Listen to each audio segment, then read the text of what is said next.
Avec une vingtaine d'années d'expérience dans le domaine, Isabelle Lafrenière, traductrice agréée et occupant un poste de réviseur gestionnaire chez Cartier-Lalarche depuis 2019, nous fait part dans son article La rédaction inclusive, l'importance de parler des questions d'actualité qui suscitent de nombreux débats dans les médias. Bonjour Madame Lafrenière, c'est un plaisir de vous avoir comme invitée.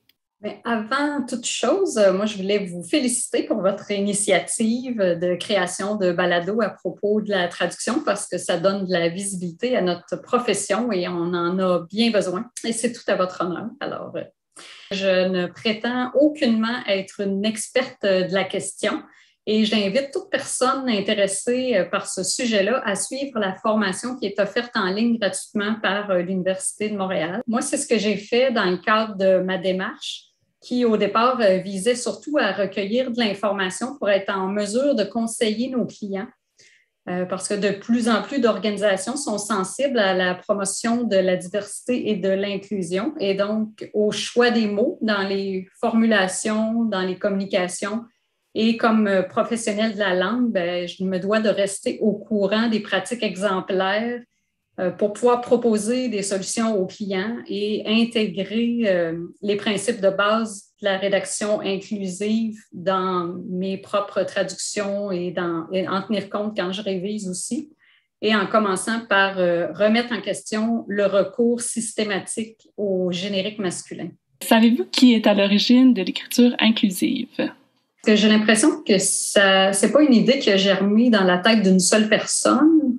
Peut-être que je me trompe, là, mais je pense que c'est le fruit d'une réflexion collective aussi qui s'inscrit dans une démarche, d'une part, pour donner de la visibilité aux femmes dans les textes, mais maintenant, ça va au-delà de ça, c'est pour éviter la discrimination fondée sur le genre. Ce mouvement-là était déjà là dans la langue anglaise. Exemple, police officer, on dit ça au lieu de policeman. Mais c'est une solution qui ne donnait pas de visibilité aux femmes parce qu'un officer, ça peut être un homme comme une femme. Et au Québec, la féminisation des titres s'est recommandée depuis les années 1980, donc ça fait plus de 40 ans.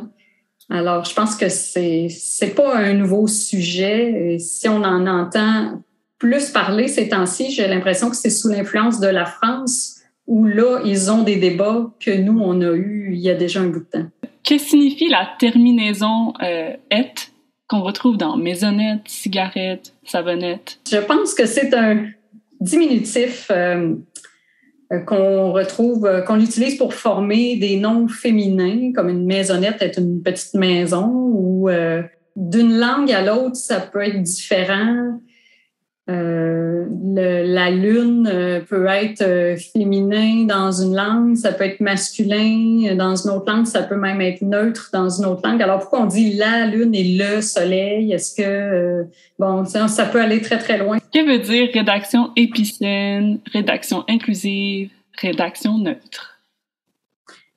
En fait, la rédaction épicène, là, je me base sur ce que j'ai pu lire dans la banque de dépannage linguistique. Donc, j'invente rien. C'est vraiment l'Office québécois de la langue française qui s'exprime dans ces rubriques.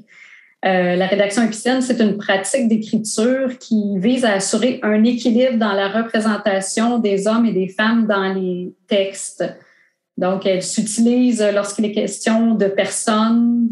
Elle utilise des désignations féminines et masculines coordonnées comme les lectrices et les lecteurs. Elle peut utiliser aussi une formulation neutre, comme l'emploi de tournures épicènes ou de noms collectifs, comme le lectorat. Et le générique masculin sans en abuser, quand c'est bien établi qu'on parle des hommes et des femmes ou de tout genre que ce soit. À ce moment-là, on peut se permettre de recourir au générique masculin, mais il s'agit d'utiliser des stratégies et de faire preuve d'imagination pour essayer de rendre nos textes les plus inclusifs possibles. Là où il y a peut-être une différence, c'est la rédaction dite non-binaire, qui est là un style rédactionnel qui utilise notamment pour désigner des personnes non-binaires ou s'adresser à elles des formulations neutres. des noms collectifs des tournures épicènes avec tous les nouveaux pronoms qui sont proposés et qui n'ont pas été retenus par l'OQLF comme solution de rédaction épicène ou inclusive. Comme des articles définis pour le, la, on dirait que le neutre serait l'eau, lu, inclusif, lia, li. Ça va pas mal loin, là. On est loin du français qu'on connaît et qui passe bien dans les communications.